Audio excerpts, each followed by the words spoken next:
Здравствуйте! В эфире информационный выпуск Амшекшара. Под председательством временно исполняющего обязанности премьер-министра Абхазии Владимира Делба состоялось совещание с членами правительства и руководством фонда соцстрахования. Участники встречи обсудили меры социальной поддержки медиков, принимающих участие в мероприятиях по борьбе с коронавирусом. Как сообщил министр здравоохранения Томас Сахнакия, за весь период пандемии в Абхазии выявлено 13 385 случаев заболевания. Из них 96% выздоровели. За это время на нужды Гудаутской ЦРБ из разных источников было израсходовано около 200 миллионов рублей. Круглосуточно по республике оказывали помощь больным 180 абхазских медиков. Владимир Делба отметил, что согласно данным Минздрава среди медперсонала также были случаи заражения. По его мнению, участникам борьбы с коронавирусом необходимо предоставить условия для прохождения реабилитации. Временно исполняющий обязанности главы правительства поручил ответственным органам в тесном взаимодействии подготовить предложение о прохождении отдельных категорий работников государственных лечебно-профилактических учреждений санаторно-курортного лечения в здравницах России или в курортных объектах Абхазии. Прежде всего,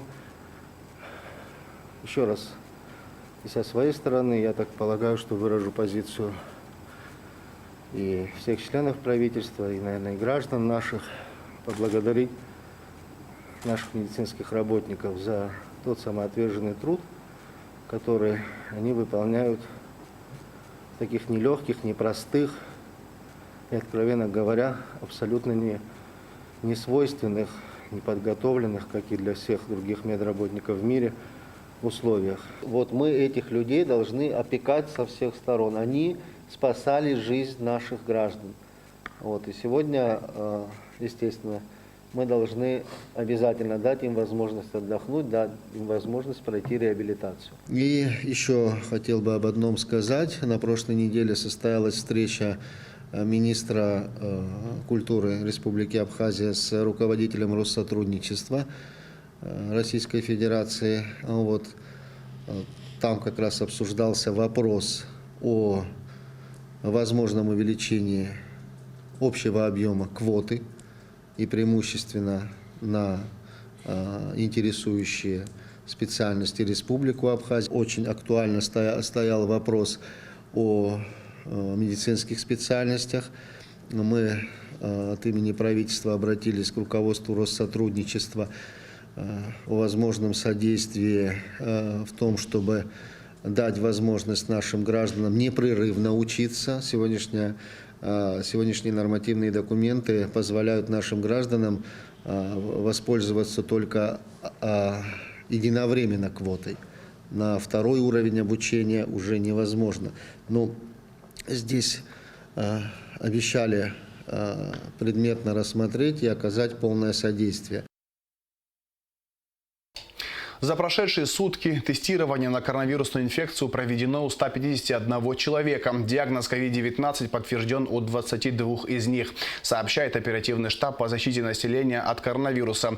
В Гудаутской ЦРБ находятся на стационарном лечении 23 человека, в тяжелом состоянии 7 пациентов. В Сухумской инфекционной больнице 30 пациентов с подтвержденным диагнозом COVID-19. В Ачимчирской ЦРБ 7, в Гагарской ЦРБ 13, в Ткварчалской ЦРБ 2. В Сухумской инфекционной больнице 28 марта скончался пациент 1940 года рождения. Оперативный штаб по защите населения от коронавирусной инфекции призывает граждан Абхазии соблюдать все необходимые меры предосторожности, чтобы избежать заражения. Национальной библиотеке имени Ивана Папаскир исполнилось 100 лет. В честь этой даты здесь открылась выставка книг, хранящихся в фондах главного книгохранилища страны. О том, как сегодня налажена работа, об истории, достижениях и проблемах Национальной библиотеки в репортаже Гугуцы Вардания. Вот уже много лет сотрудники Национальной библиотеки начинают рабочую неделю совещания. Каждый понедельник библиотекари сообщают о посещаемости читальни, насколько пополнился книжный фонд и, конечно же, делятся друг с другом планами, а затем за работу. Несмотря на то, что сегодня необычный день, библиотека празднует свой вековой юбилей, эта традиция не была нарушена. Но встреча началась с поздравлений коллективу директора Бориса Челария, а затем продолжилась в холле второго этажа, где организована выставка выставка в честь векового юбилея. В праздник в этом зале выставлены уникальные абхазские книги из библиотечного фонда, газеты, марки Абхазии, фото руководителей и работников нацбиблиотеки. С утра сотрудники Республиканской библиотеки принимают поздравления. Первыми их пришли поздравить самые маленькие читатели. Это учащиеся 3-й и 4-й столичных школ. Библиотека – мир волшебный, планета детства и любви. Люблю ее, она бесценна, хочу, чтобы полюбили вы. За нелегкий труд спасибо, всем работникам скажу. Каждый день вы просто книгой изменяете судьбу. Несмотря на то, что во время Отечественной войны народы Абхазии фонд Абхазской национальной библиотеки был сожжен грузинскими военными, на сегодняшний день, благодаря усилиям руководства и сотрудников в нацбиблиотеке, насчитывается более 300 тысяч экземпляров книг. Сохранились первые абхазские печатные издания, буквари, сборники рассказов. Здесь можно найти издания, начиная с 1906 года по нынешнее время. Сегодня библиотека работает в своем режиме, без отказа приема читателей. Заведующие отделами, заведующие обособленных фондов готовы проводить экскурсии. Библиотека изнутри богата своей структурной деятельностью.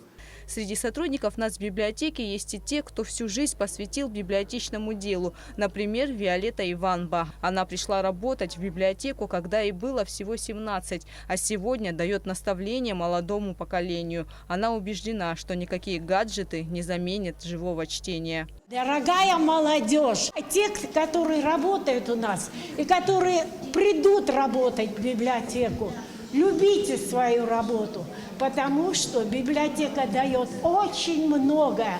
Она развивает человека. С вековым юбилеем сотрудников нацбиблиотеки поздравил министр культуры республики Гудиса Агырба. Он пожелал коллективу творческих успехов и новых культурных проектов. Поздравить работников нацбиблиотеки пришли постоянные читатели и представители Россотрудничества в Абхазии.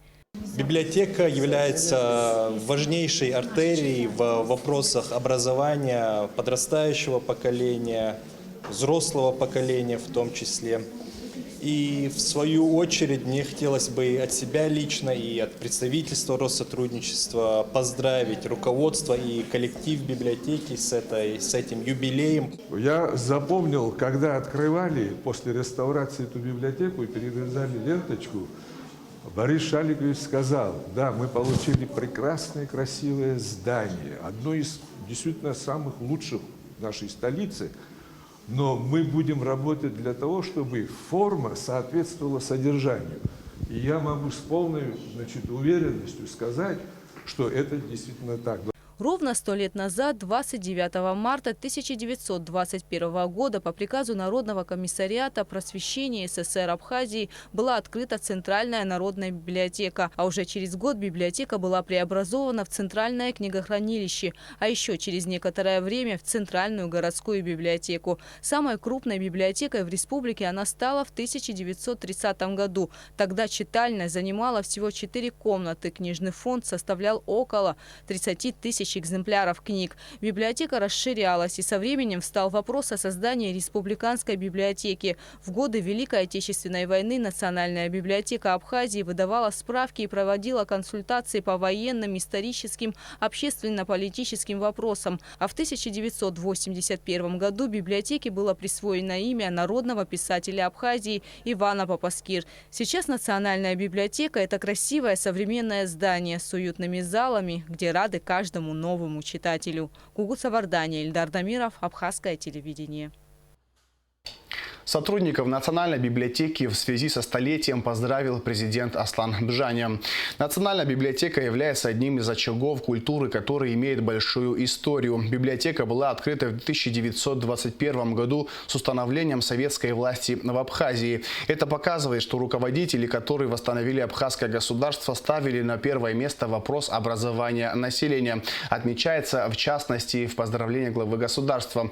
Сегодня, когда электронное оборудование начинает вытеснять вытеснять печатные издания, библиотеки тоже меняют свои подходы. Я уверен, что вы сможете внедрить инновации в библиотечное дело. Хочу выразить вам благодарность за то, что в послевоенные годы вы, не падая духом, пережили трудности и смогли сохранить очаг национальной культуры, говорится в поздравлении президента. Вице-премьер, министр экономики Кристина Озган обсудила со специалистами вопросы устранения последствий оползня в городе Новый Афон, в результате которого пострадал частный участок семьи Аргун. По заключению Управления по землепользованию и кадастру, основная причина возникновения оползня – вода, из-за которой происходит химическое и механическое вымывание грунта. Специалисты сошлись во мнении, что для определения дальнейших действий необходимо провести комплекс проектно-изыскательных работ, включая гидрогеологию. Управлению капитального строительства поручено к 31 марта направить в Министерство экономики предложение по проведению соответствующих работ с целью определения стоимости и сроков их реализации. Кристина Озган также поручила подготовить проект укрепительного сооружения на частном земельном участке семьи Аргун по дороге в село Анхуа. 31 марта завершается осенне-зимняя путина 2020-2021 годов. В этом сезоне показатели улова хамсы намного ниже. С чем это связано, выясняла Алика Трапш. Рыбный промысел в Абхазии – одна из бюджетообразующих отраслей. Согласно постановлению Кабинета министров республики, общий допустимый улов хамсы у берегов Абхазии в осенне-зимнюю путину 2020-2021 годов составляет 42 тысячи тонн. Квота равномерно была распределена между 8 заводами, которые занимаются переработкой хамсы, изготовлением рыбной муки и жира. В этом году показатели улова хамсы очень низкие. Всего с декабря по март выловлено 11 500 тонн рыбы. Между 8 предприятиями равносильно она была поделена, но они не выбрали, и, естественно, нет ни рентабельности, они в этом году в минусах все. Хотя мы понимаем, что оно бюджетообразующее, и многие, допустим, как Ачимчирский район, почти на 60%, 70% бюджета от этих предприятий зависит. Так что вот такая ситуация сегодня. Экспорт рыбной муки, жира и комбикорма является важной составляющей дохода в бюджет республики. Почти вся переработанная хамса экспортируется в Турцию. На сегодняшний день биоресурсов поступило где-то 13 миллионов, но и еще будет там поступать, потому что 1800 рублей за тонну. Это, если я сказал 11 500 выловлено, это где-то порядка 20 миллионов. Там, ну, сейчас финансовая составляющая будет округляться, и оплачивать это все будет закрыто. Ожидалось где-то 70 миллионов, а получится, что 20. В добыче хамсы наблюдается выраженная периодичность. Последний раз низкая путина была в сезон 2016-2017 годов. Тогда было выловлено чуть больше 10 тысяч тонн рыбы. И через 4 года вновь наблюдается подобная картина. И это зависит сразу от нескольких факторов, главные из которых температурны. Воды Абхазии являются самыми теплыми вообще в акватории Черного моря. И поэтому это последний участок, куда приходит на зимовку хамса. Если оказывается теплая зима, то хамса очень медленно движется к нашим водам. При этом она делает достаточно длительные остановки у турецкого побережья и у грузинского побережья. Мы на сегодняшний день пока не имеем точных цифр объемов добычи турецкого флота на турецком участке и на грузинском участке. Когда у нас появятся эти данные, мы можем сделать уже более точные прогнозы на следующий год. Основной объем хамсы был выловлен в водах Турции и Грузии. К нам она дошла в незначительном количестве. Это означает, что у нас достаточно длительным будет восстановление хамсы – 3-4 года. При медленном наращивании популяции хамсы Абхазия получит высокий сезон путины только через 4 года. Но тогда возникает вопрос, почему заявленный объем хамсы такой высокий? Когда рыба закончила зимовку и она уходит на нерест в открытые участки Черного моря, мы считаем количество самцов и самок, возраст их. Из этого можно сделать выводы относительно того, какое количество икры отложат эти рыбы. И исходя из среднего состояния, значит, кормовой базы, а также данных, которые мы получаем по количеству икринок и количеству личинок в летний период, мы можем сделать прогноз на то, какое количество рыбы имеется в популяции, и она доступна для добычи. И исходя из этих параметров, у нас должен был быть вполне средний по объемам добычи сезон. Но в силу температурного фактора теплой зимы мы получили совершенно низкий и очень слабый сезон. Как говорят специалисты, сделать долгосрочный прогноз о том, какой будет зима и приплывет ли к берегам Абхазии хамса, непросто, так как климатические условия носят достаточно сложный характер. Алика Трапш, Алексей Гухава, Абхазское телевидение. Указом президента ПМР Вадима Красносельского спикер парламента Абхазии Валерий Кварча награжден орденом почета Приднестровской Молдавской Республики. Спикер Народного собрания удостоен награды за весомый вклад в укрепление и развитие братских отношений между народами Приднестровья и Абхазии и в связи с 75-летием со дня рождения. Орден Валерию Кварча вручил глава официального представительства ПМР в Абхазии Гарий Купалба. По поручению президента, может быть, немножко с опозданием, сегодня очень сложно было доставить эту награду. Там своевременно вам поздравления прислали, передали через меня. Вот сегодня я хочу выполнить эту миссию, если позволите. Это одна из самых высоких наград, орден почета. Хочу передать искренние слова благодарности руководству Приднестровской Молдавской Республики в лице президента Вадима Николаевича Красносельского за столь высокую награду, которую был награжден этой страной.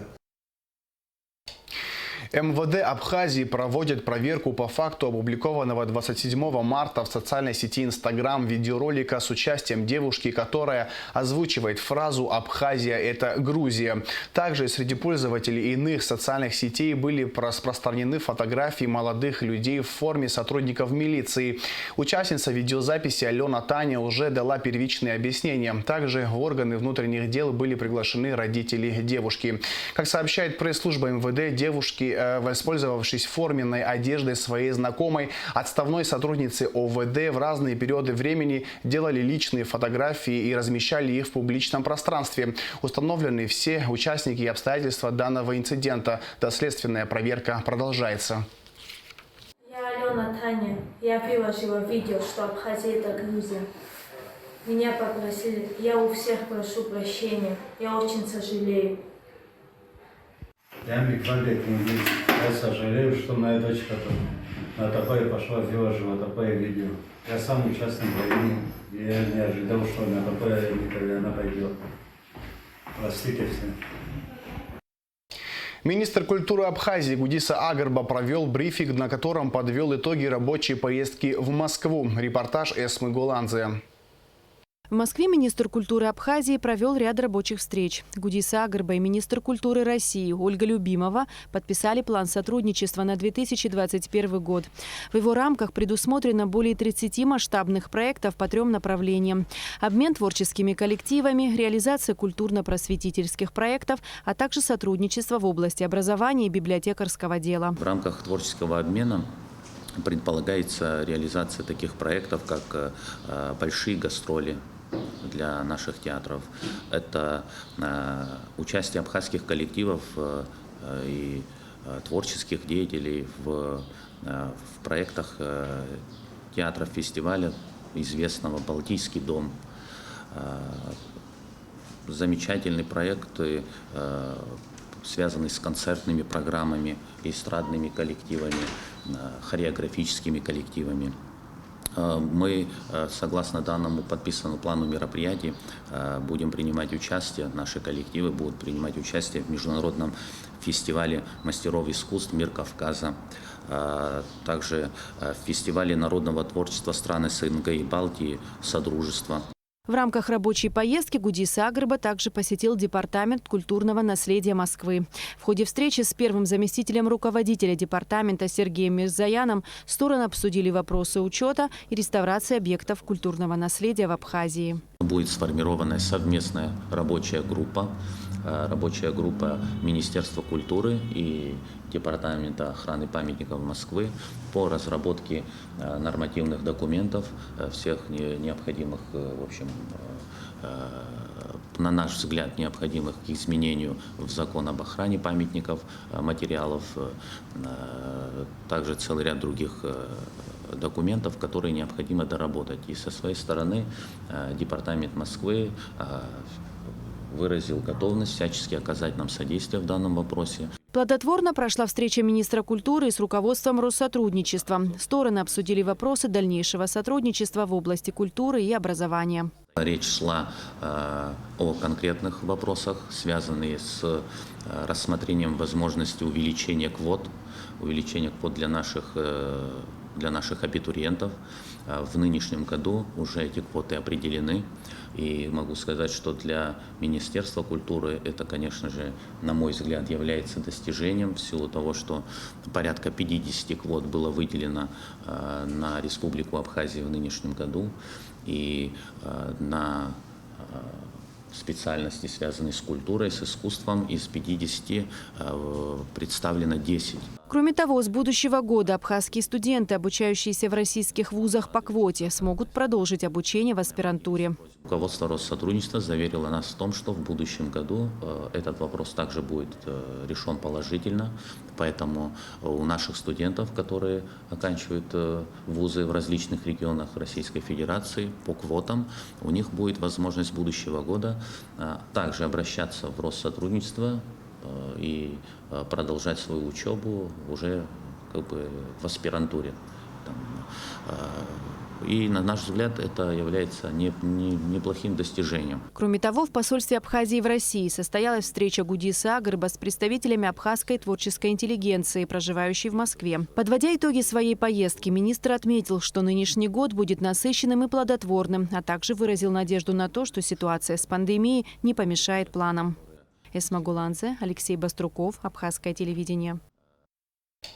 Государственный русский театр драмы имени Искандера удостоен гран-при сочинского онлайн-фестиваля «Ангажемент» за спектакль «Хаджи Мурат» по повести Льва Толстого в постановке Адгураковой. Участие Русдрама в театральном фестивале стало возможным в рамках сотрудничества в области молодежных, культурных и спортивных мероприятий Сухума и Сочи. 30 марта в 13 часов в Центральном выставочном зале Союза художников Абхазии состоится открытие выставки художника Адгура Ампар «Межвремение». На ней будут представлены работы, созданные в 2020 году. Выставка продлится до 10 апреля.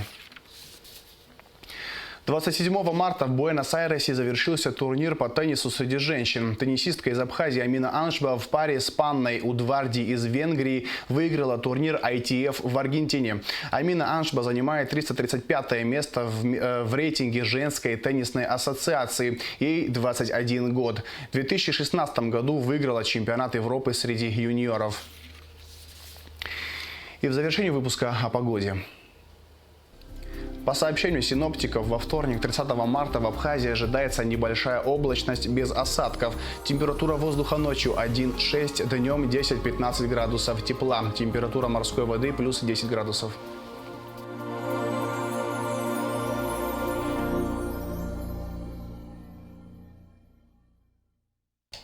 На этом информационный выпуск М. Шипшара подошел к концу. Всего хорошего. До свидания.